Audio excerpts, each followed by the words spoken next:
법치주의는 법의 지배를 통하여 권력의 남용을 방지하고자 하는 것이며 그 중요 원리로 적법 절차를 들 수 있습니다.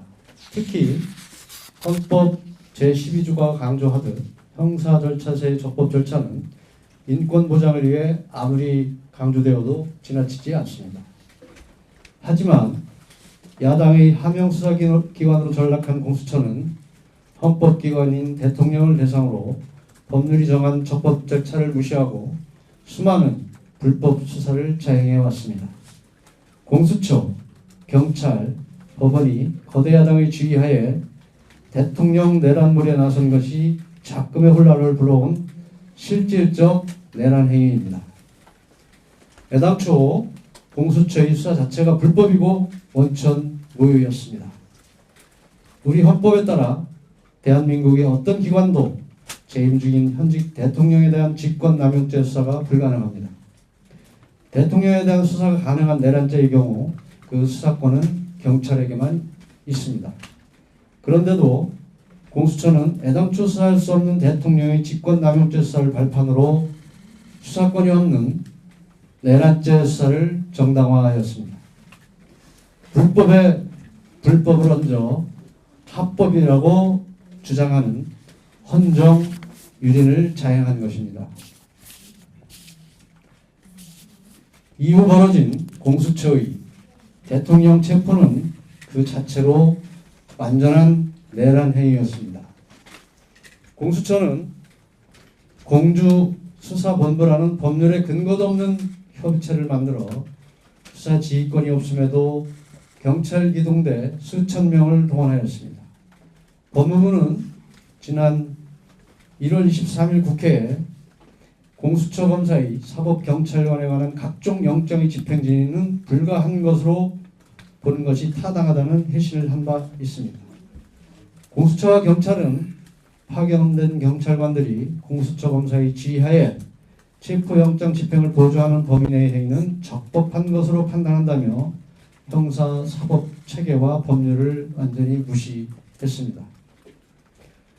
또한 군사시설인 대통령 관저의 시설과 배치를 확인하기 위해 경호처 간부를 불러내 군사 비밀을 유출하도록 하는 불법 행위를 저질렀습니다.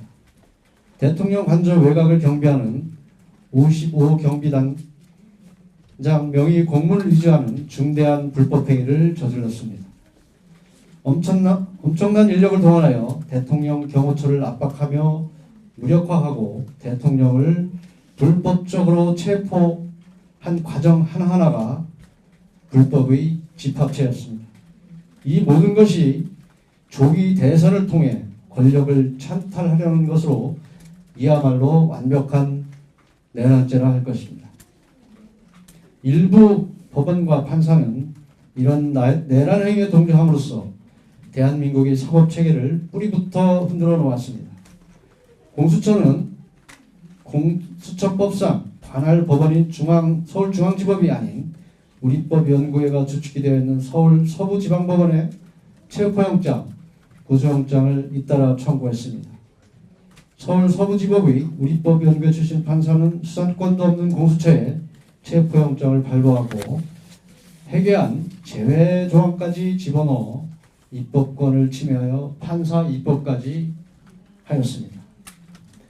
이재명 대표, 조국 전 대표에 대해서는 여지없이 적용되었던 불구속 수사 원칙과 재판 지연에 대한 관용적 논리들이 대통령에게는 단 하나도 적용되지 않았습니다.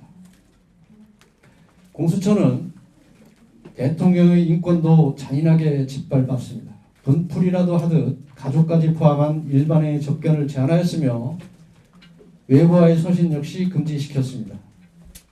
이미 진술거부권 행사를 고지하였음에도 지속적으로 강제구의를 겁박하며 대통령의 헌재심판 방어권마저 해방하였습니다. 그리고는 결국 자신들이 할 수 있는 것이 아무것도 없자 서둘러 검찰에 사건을 이첩하였습니다. 어젯밤 서울중앙지검법원이 검찰의 구속기간 연장 청구를 불허한 것은 그나마 우리 법원의 마지막 자존심이었습니다.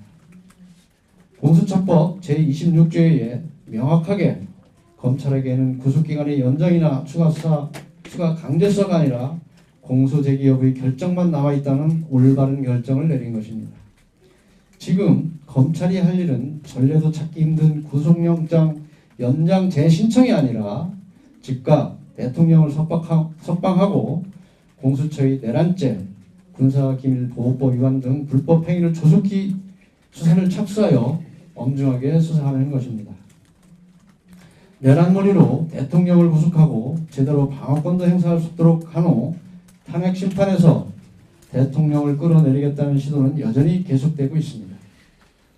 헌법재판소는 혼란한 상황을 조속히 안정시켜야 한다는 이유로 주 2회 변론을 예정하며 대통령의 방어권 행사가 곤란한 상황을 만들어 놓았습니다.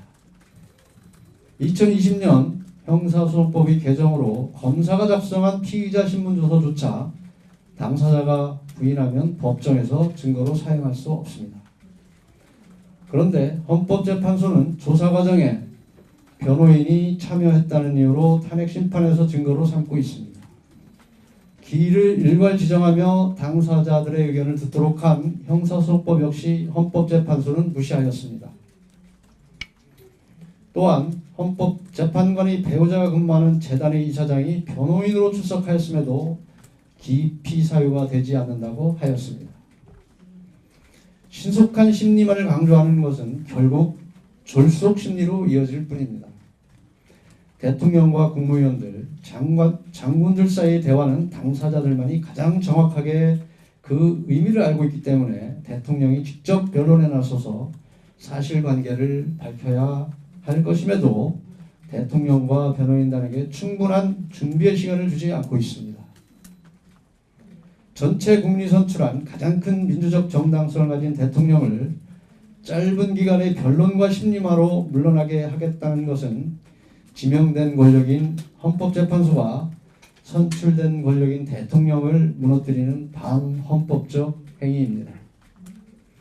이재명 대표에 대한 공직선거법 사건은 쟁점이 단순함에도 공직선거법 제270조가 정한 재판 기간에 관한 강행 규정을 한참이나 초과했고 다른 사건들은 언제 1심을 마칠 수 있을지 기약도 없습니다. 피고인의 방어권 행사를 위해 한없이 기회가 부여되고 있습니다. 조국 전 대표 역시 1심에서의 실형 판결에도 불구하고 법정 구속을 시키지 않아 정당을 창당하고 국회의원이 되기까지 하였습니다. 헌법재판소에 진행 중인 다른 탄핵소추 사건들 역시 소추 사실이 특정되지도 않고 야당의 발목 잡기가 명백한 사건임에도 직무정지 기간이 하염없이 길어지고 있습니다. 그러나 유독 대통령에게는 어떠한 절차상의 이유도 허락되지 않고 신속한 심리만을 강요하고 있습니다. 이 정도면 헌법재판소는 최고 헌법기관이 아니라 최고 난타기관이라 해도 전혀 어색하지 않습니다. 지금 대통령은 어떠한 방어권도 허용되지 않는 상황에서 어떠한 불이익도 고스란히 감수해야 하는 참담한 상황입니다. 그에 반해 대통령의 임기 동안 국회를 장악한 거대 야당은 예산 삭감, 입법권 남용으로 행정부의 기능을 마비시키고 헌정 질서를 파괴해 왔습니다. 우리 국민과 대한민국을 위한 민생 예산, 첨단 기술 R&D 예산, 마약 수사 등 사회 안전을 위한 예산을 모조리 삭감하고 시장 경제를 무너뜨리는 법, 국민들 사이에 분열을 조장하는 법, 방송을 장악하는 법을 남발하였고 이재명 대표를 위한 셀프 방탄 입법과 판검사에 대한 보복 입법을 아무렇지도 않게 발의하고 통과시켰습니다. 미사일 방어 체계, 드론 등 국방 예산과 에너지 예산을 위한 가스전 개발 예산, 원전 예산도 모조리 삭감했으며 국회 증언법 개정을 시도하여 기업들의 기술 유출 위험을 초래하였습니다. 결국 대한민국 국회가 우리나라와 우리 국민을 위한 것들은 모조리 못하게 해놓고 군사, 산업 분야에서 적국 내지 적국에 가깝거나 경쟁 관계에 있는 북한, 중국, 러시아에 엄청난 이익을 주는 일들만 해왔습니다.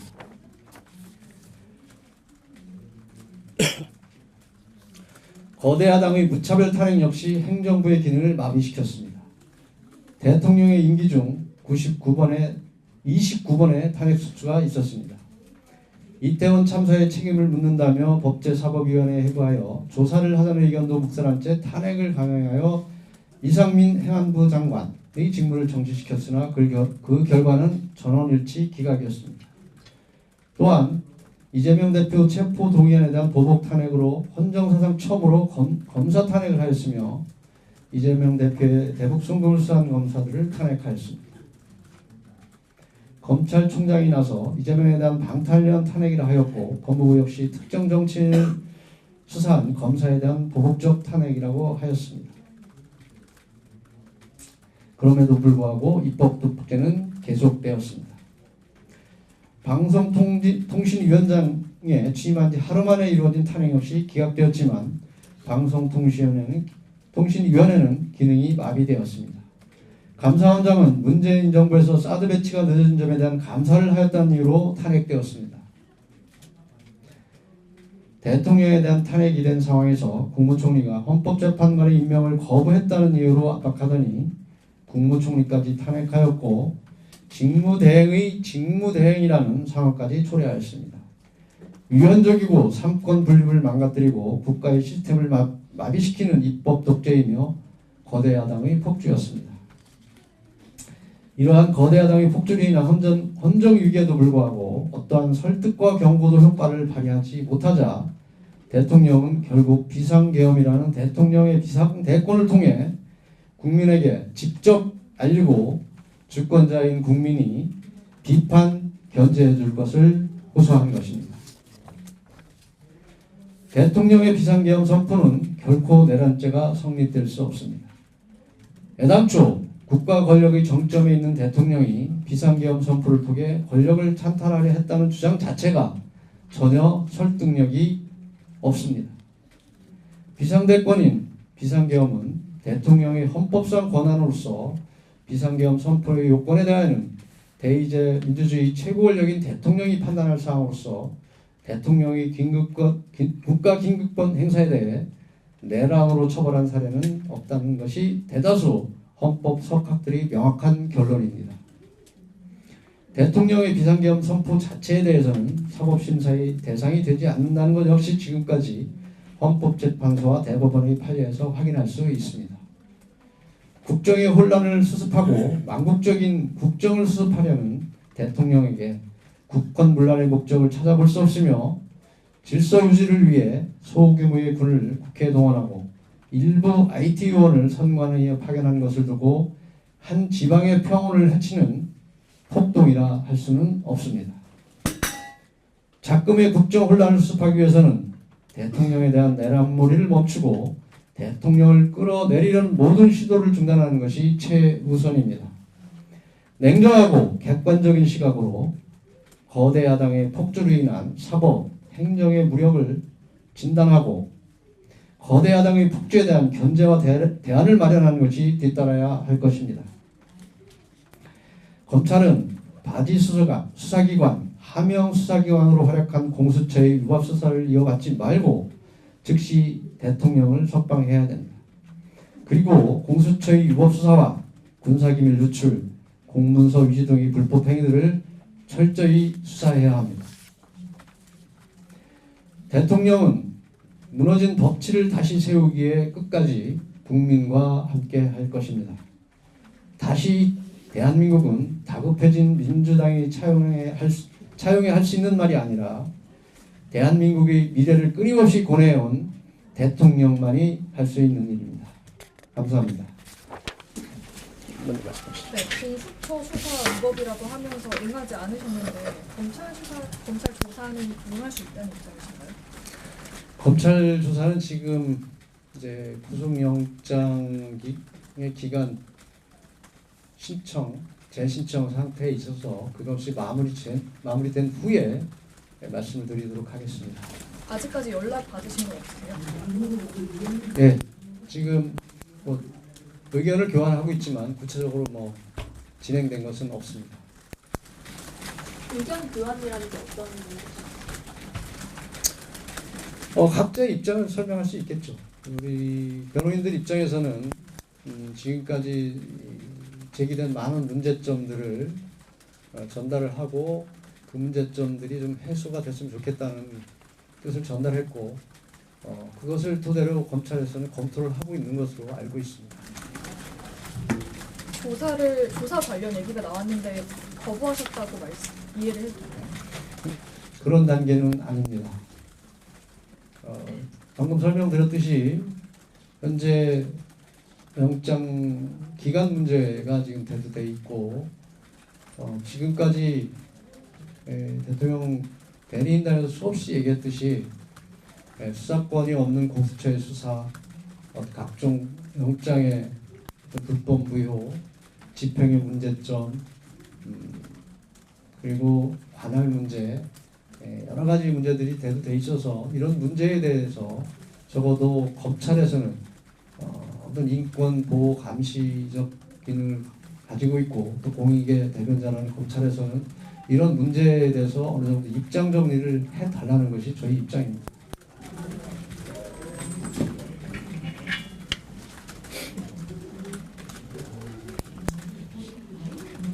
그 즉각 석방을 좀 요구하셨는데 그 대통령께서는 공수처 사건을 넘겨받아서 진행되는 검찰의 수사도 좀 위법하다고 보시는 걸까요? 즉각 석방하라는 것은 공수처법 규정과 어제 법원에서 결정문을 여러분들 보셨겠지만 결정문의 해석상 더 이상 이런 강제 수사를 할 수 없다고 해석이 됩니다. 그렇기 때문에 즉각 석방을 하고 그 이후에 수사가 가능한지를 포함하여 종합적으로 검토가 필요하다고 생각합니다. 그러면 구속 상태가 불구속 상태에서는 검찰 수사 응할 수 있다 이런 건가요? 아직 그런 단계로 나아가지 않았기 때문에 단정적으로 말씀을 드리기는 어렵지만 방금 전에 말씀드렸듯이 이미 제기된 많은 문제점들에 대해서 어느 정도 해소가 되느냐 하는 문제, 그리고 변호인단이 주장했던 여러 가지 문제점들을 해소하거나 아니면 적어도 제거하는 노력들을 보이면서 명분이 좀 있어야 된다. 아무런 변화가 없는 상태에서는 똑같은 상황이 전개돼서는 변호인단에서도 어떤 전향적이고 탄력적인 입장을 취하기가 쉽지는 않다. 이렇게 판단을 하고 있습니다. 그렇지만 어느 상황을 그리고 어느 관점을 고집하는 것은 아니고 모든 방안을 열어놓고 검토를 하고 있습니다.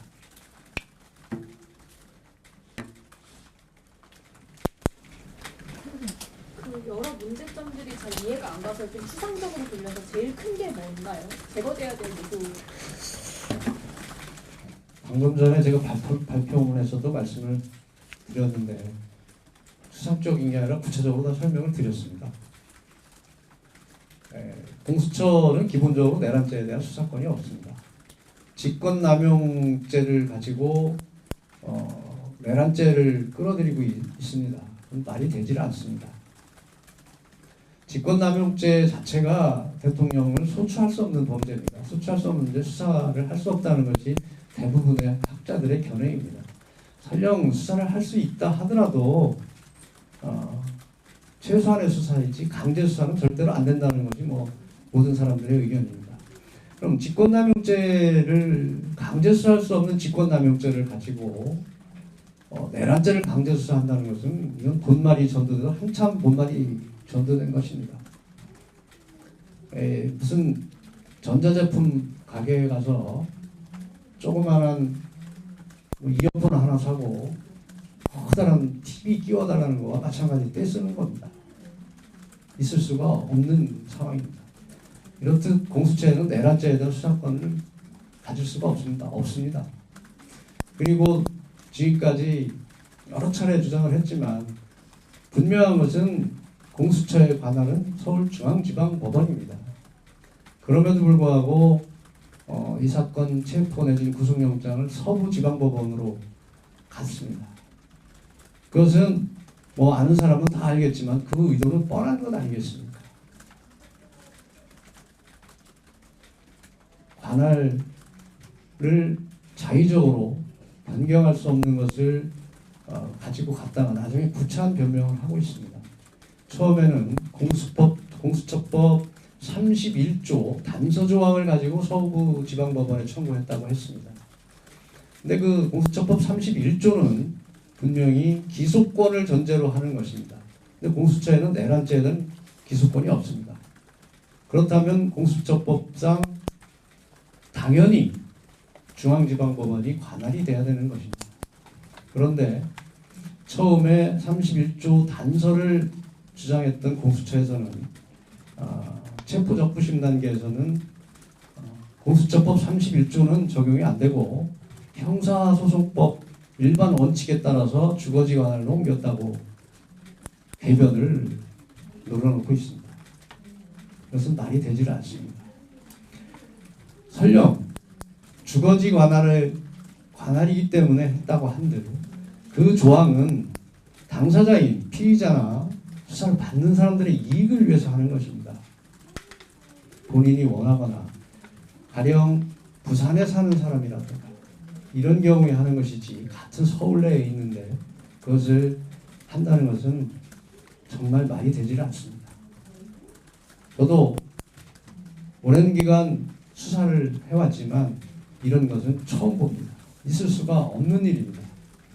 그 의도가 무엇인지는 뻔히 보입니다. 그리고 그런 관할 쇼핑이 이루어지면서 발부된 영장은 또 회개하기 이를 데가 없습니다. 영장에 쪽지를 더대서 110조 형사소송법 110조 111조 제외 조항을 넣지를 않나.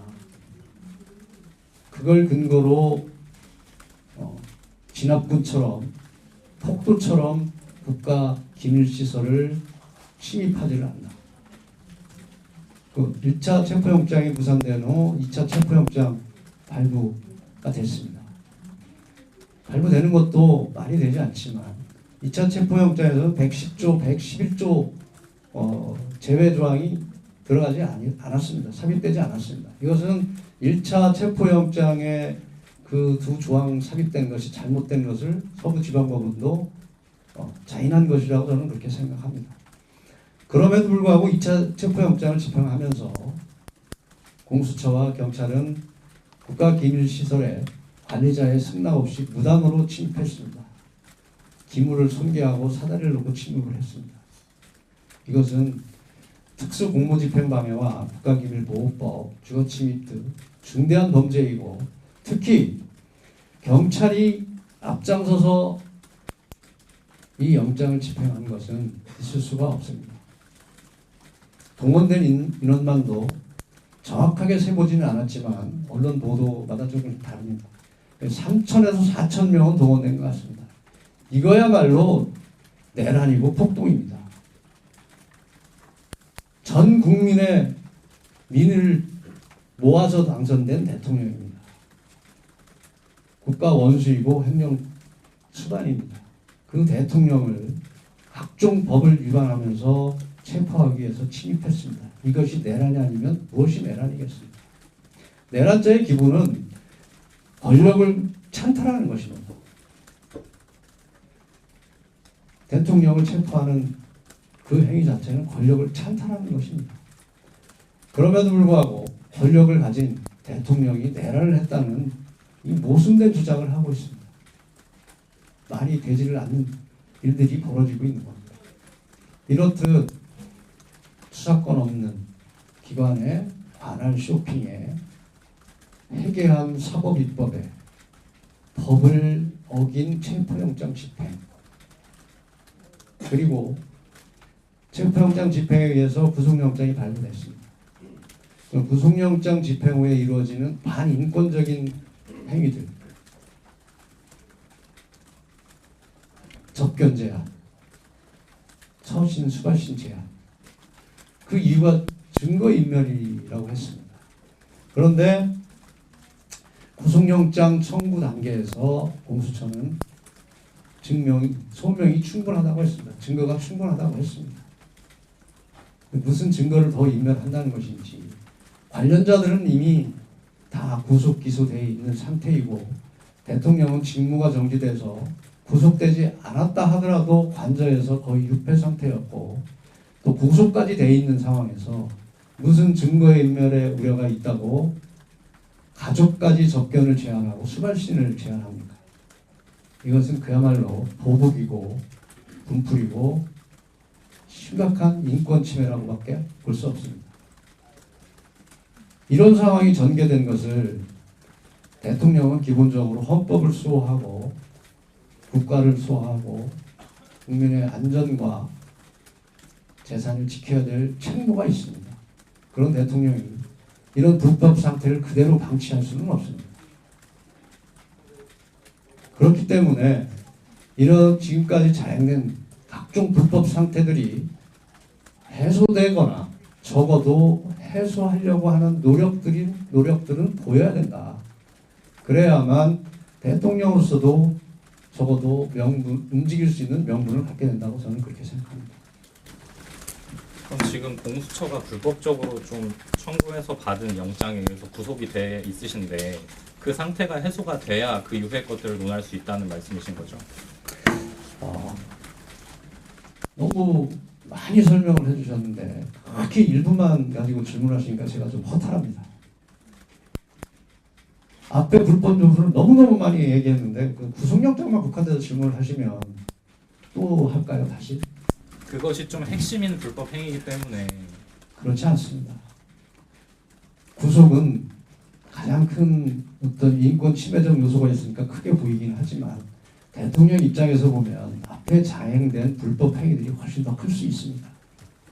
대통령은 지금 구속영장이 발부돼서 구치소에 계시지만 그런 불편과 굴욕과 명예의 어떤 추락보다는 작금에 진행되고 있는 대한민국의 현실을 더 안타까워하시고 힘들어하십니다.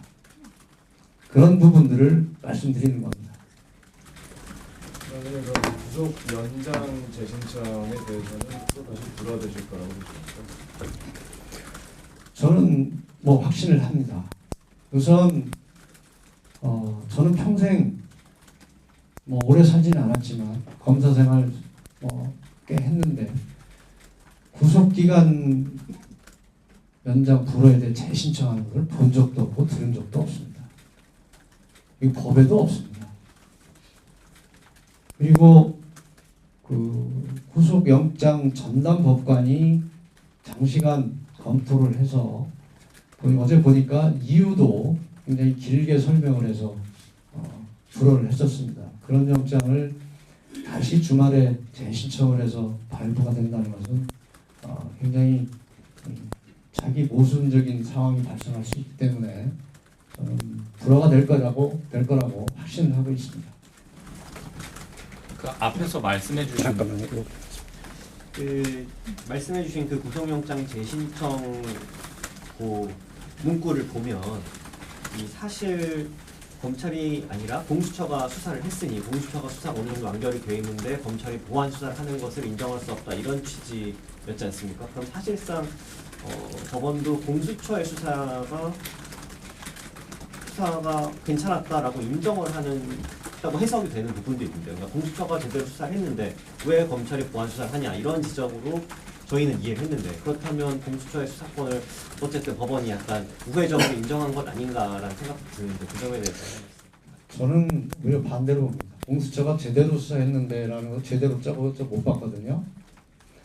공수처에서 수사한 현 상태에서 기소 여부를 판단해야 그것이 불법이면 불법인 상태로 증거가 부족하면 증거가 부족한 대로 증거가 충분하면 증거가 충분한 대로 법원에서는 그런 판단을 내린 거라고 봅니다. 규정 자체가 그렇게 공수처법 26조가 그렇게 규정이 돼 있고 법원에서 해석도 기소권과 수사권과 기소권이 분명히 분리돼 있으니 수사를 공수처에서 했으니 해서 송부를 했으니 검찰에서는 기소권을 토대로 기소 여부만 판단해라 이렇게 결정을 한 것이고 그 배경에는 우리가 구속기간 연장 신청에 대해서 절대 허가할 수 없는 이유를 상당히 많은 분량을 법원에 제출했습니다. 의견서 형태로.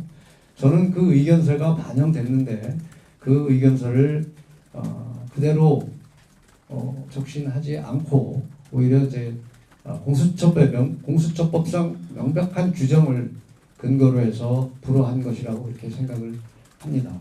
규정에 보면 신속히 공소 제기 여부를 통보해야 된다고 되어 있습니다.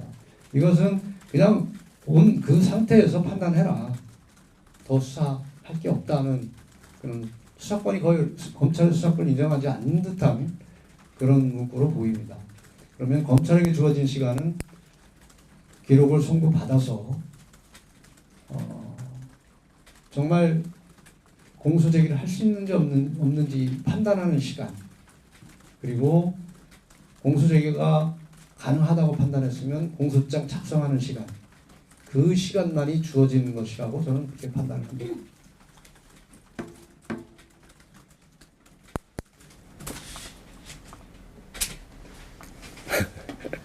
말씀하세요. 네, 그 기자회견 보면 방어권에 대해서도 좀 길게 설명을 해주셨는데 사실 보면 지금 검찰 조사 첫 번째로 응하지 않으셨고 공수처 조사 세 차례 응하지 않으셨고 체포영장 집행 응하지 않으셨고 이의신청 체포적부심 다 청구하셨고 조사 과정에서 영상 녹화 거부, 진술 거부권 행사하셨고 조서 날인 거부하셨고 그 이후에 조사 거부 이어지고 있잖아요. 그래서 이 정도면 다른 피의자들, 일반 피의자들에 비해서 방어권 충분히 행사했다는 좀 지적도 나오는데 이에 대해서는 좀 어떻게 보시나요? 그 절차가 진행된 것을 방어권 보장이라고 지금 해석을 하시는 것 같은데 방어권은 그런 형식적 절차가 진행된 것을 방어권이라고 할 수가 없습니다. 실질적으로 자신을 방어할 수 있는 기회가 주어졌느냐 하는 것이 중요합니다. 예를 들면 헌법재판소에 가서 얘기할 수 있는 기회 그리고 분명히 대통령으로서 비상계엄을 선포해서 현재 이런 그 이후에 진행되는 과정들에 대해서 충분히 설명하고 설득할 수 있는 기회가 됐는데 국회에서의 무모한 탄핵 발의 소추로 인한 대통령의 직무정지 그리고 내란몰이를 통한 어떤 일방적인 강제수사 절차의 진행 그리고 헌법재판소의 신속한 재판을 앞세운 어떤 기일의 촉박성과 당사자에게 의견을 구하지 않는 다수의 기일 지정 그리고 헌법재판소에서 이루어지고 있는 각종 법률 위반 행위들 이런 것들은 방어권을 심각하게 침해하고 있는 것입니다. 아무리 기회가 주어져도 시간이 주어져도 몸이 묶여 있고 쓸 수 있는 무기를 쓸 수 없다면 그건 방어권이 아닙니다. 본인이 활용할 수 있는 기회를 활용할 수 있어야 방어권이고 본인의 의사를 충분히 표현할 수 있어야 방어권이고 본인이 가지고 있는 지위와 위치를 활용할 수 있어야 방어권 행사입니다. 그런 것들이 보장되지 않은 상태에서 형식적인 기회가 주어지고 시간의 흐름에 따른 어떤 절차가 진행됐다고 해서 방어권이 보장됐다고 하는 것은 말이 되질 않습니다.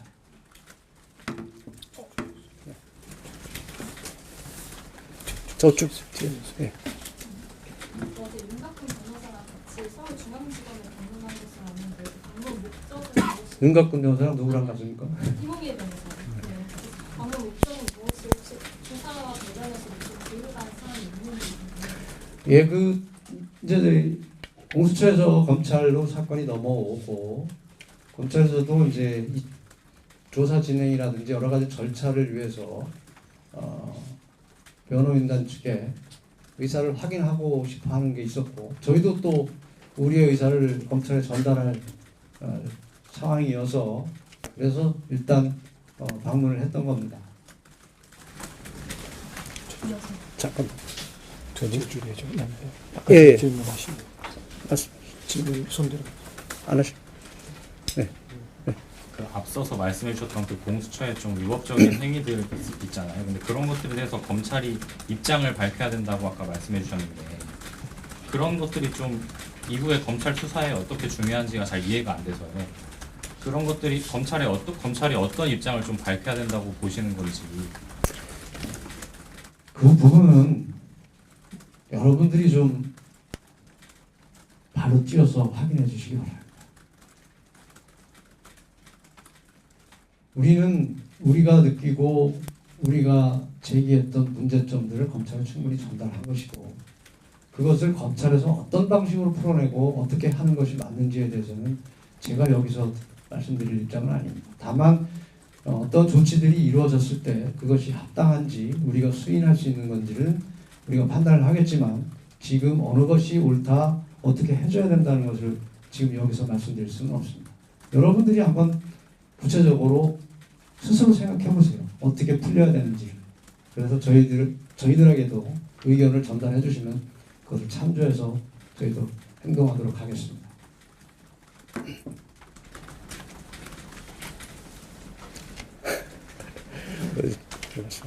그 말씀하신 검찰의 조치가 어떻게든 있으려면 영장 구속 그 기간이 연장이 돼서 검찰이 판단할 시간을 좀 줘야 되는 거 아닌가요? 아니 시간을 뭐 저희가 안 드렸나요? 그리고 지금 영장 기간 연장 문제로 지금 촉박하게 시간이 지나가고 있지만 그 기간 연장이 됐다 하더라도 그게 시간이 많지 않습니다. 그리고 구속이라는 것은 우리 헌법에서 보장하고 있는 여러 가지 자유들 중에 신체의 자유를 가장 극단적으로 침해하는 그런 인권 침해적 요소입니다. 그래서 그런 문제에 대해서는 신속히 해결되는 게 맞습니다. 수사는 기본적으로 인권 침해를 전제로 하고 있는 것이고 그것이 사회 질서 유지와 국가 방위라는 목적하에 인정되는 것입니다. 국가 권력의 법에 의해서 침해하도록 인정되는 것이고 국민들에게 수인 의무를 지고 있는 것입니다. 그렇지만 그런 인권 침해는 사회 질서 유지나 국익을 위해서 최소한으로 행사돼야 되는 것이고 자제되어야 되는 것입니다. 그렇기 때문에 조속하게 해결 방안을 찾아내야 된다는 것을 말씀드린 겁니다. 검찰은 이제 조희연 전 교육감 수사할 때 보안 수사했다고 주장을 하고 있는데 뭐 이번에는 보안 수사가 안 되는 게 단순히 검찰이 내란실 수사권이 없어서인지 아니면 또 다른 이유가 있어서 그런 건지. 제 기억으로는 정확하진지는 모르겠지만 조희연 교육감에 대한 수사를 진행할 때도 보안 수사가 가능한가 안 가능한가 그거에 대해서 논쟁이 많았고 공수처와 검찰 간에도 갈등이 있었던 걸로 압니다. 근데 검찰에서는 가능하다고 해서 수사를 전개했고 그래서 기소가 됐던 것으로 압니다. 그것은 공수처법의 정론으로 배치되는 것이 아닌가 하는 생각을 저는 하지만 그 당시에는 그게 강제 수사가 아니고 임의 수사 형태로 전개됐기 때문에 진행됐기 때문에 커다랗게 문제가 되지 않고 넘어가는 것으로 생각을 합니다. 그래서 그것이 그런 관례가 있다고 해서 이번 건에 적용된다고 할 수는 없습니다. 분명한 것은 공수처법 명문 규정이 있고 그것은 그때는 임의 수사였고 지금은 강제 수사가 진행되고 있습니다. 그래서 명백히 두 사건은 다릅니다. 그리고 과거 사건이 옳다고 할 수도 없습니다.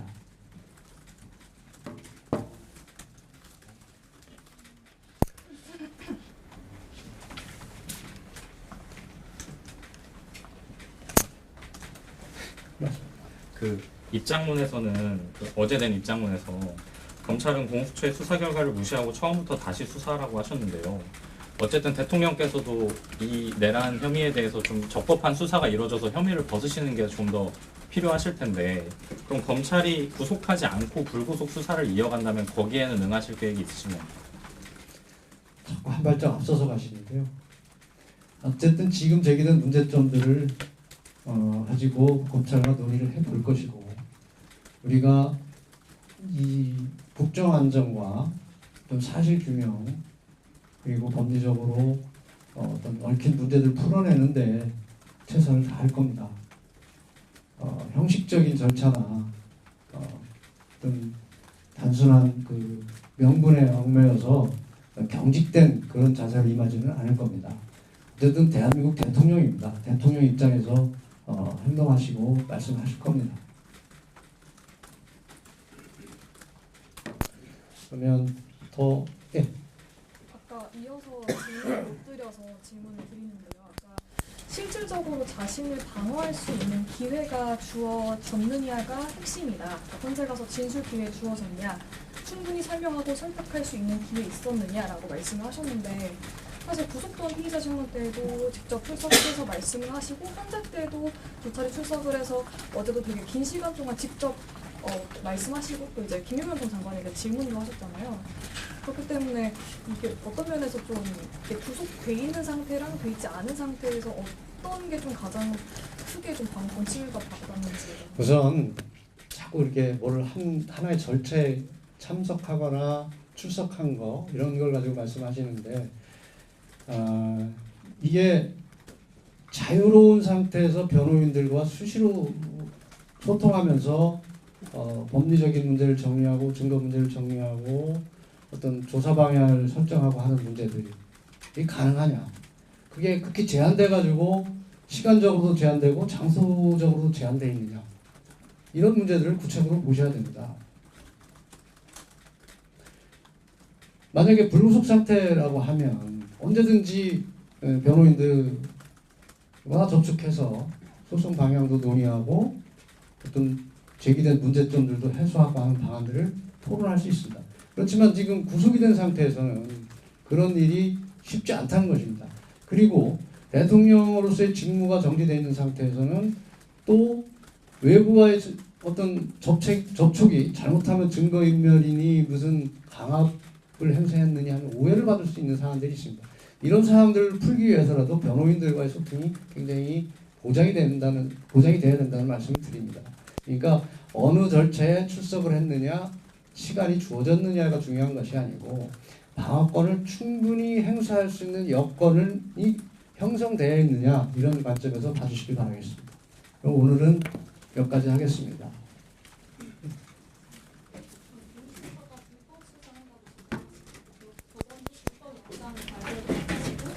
검찰의 구속영장 신청도 위법하다고 하시고 헌법재판소를 반헌법적 행위를 하고 계시다고 했는데, 그러면 사실상 대한민국의 사법체계 전체를 좀 부정하고 계신 게 아닌지, 검찰총장 출신의 대통령께서도 그런 입장이신 건지. 사법체계를 부정하는 것이 아니고 사법체계 운영의 일부가 지금 잘못되어 가고 있다는 겁니다. 그래서 그 잘못된 사법체계를 빨리 바로잡아야 된다는 겁니다. 잘못된 건 잘못된 겁니다. 사법부가 아니라 더한데라도 오류가 있을 수 있고 오염이 될 수 있고 잘못이 있을 수 있습니다. 그 부분에 대해서 지금 지적하는 것이고, 그 부분이 빨리 정상으로 돌아와서 대한민국이 정말 법치주의 국가이고 정의로운 사법체계가 운영되도록 하는 것이 대통령의 뜻이라고 생각해 주시기 바랍니다. 지금 진행되고 있는 여러 가지 비상금과 관련된 수사나 헌법재판과 관련해서 국민 간에 약간 분열도 있고 여러 다툼도 있고 기자분들 사이에도 의견의 차이가 있는 것으로 알고 있습니다. 그러나 저를 비롯한 변호인단은 물론이고 대통령의 뜻도 무엇이 진정으로 나라를 위한 길이고 무엇이 국민을 위한 길이고 무엇이 미래를 위한 길이고 지금 좌절하고 있는 젊은 세대들을 위해서는 어떻게 해야 되는지 고민하고 있다는 것을 분명히 말씀드리면서 여러분들께서도 같은 고민을 좀 해주시길 바라겠습니다. 그 일전에 대통령께서 사실 법적 정치적 책임 문제 회피하지 않겠다라고 말씀하셨는데 그러면 좀 당당하게 임해서 사실관계 밝히는 게 좀 낫지 않냐라는 생각이 들고요. 또 말씀하신 게 그럼 일반 국민들도 억울하고 이제 어떤 수사 절차가 좀 적법하지 않다고 느낄 때 뭐 거부해도 된다 이렇게 좀 느낄 수 있을 것 같거든요. 대통령께서 그렇게 하시니까. 지금 소속이 어디 있어요? MBC입니다. MBC요. 자꾸 일방적으로 몰아가는데 분명히 대통령은 정정당당하게 응하실 것입니다. 법적이든 정치적이든. 그리고 일반 국민들이 억울했을 때 거부하라는 게 아니라 대통령은 거부하고 있는 것이 아니라 하나의 진실을 밝히고 국민의 어떤 인권을 보호하는 그런 장치들에 대해서 몸으로 보여주고 계신 겁니다. 국민들도 법이 왜곡되고 잘못됐을 때 그것이 거기 가서 충분히 설명하고 설득할 수 있으면 그렇게 가는 것이고 그런 과정이 되지 않으면 그 과정 자체를 거부하고 다른 방법을 찾을 수 있는 겁니다. 그것은 일반론으로 얘기하는 것이 아니라 뭐가 잘못됐는지 잘못되는 시정장치가 보장되어 있는지 시정되도록 진행이 되고 있는지에 따라서 자기를 보호하고 자기 방어권을 행사하는 방법이 다르다는 것을 꼭 명심해 주세요. 고맙습니다.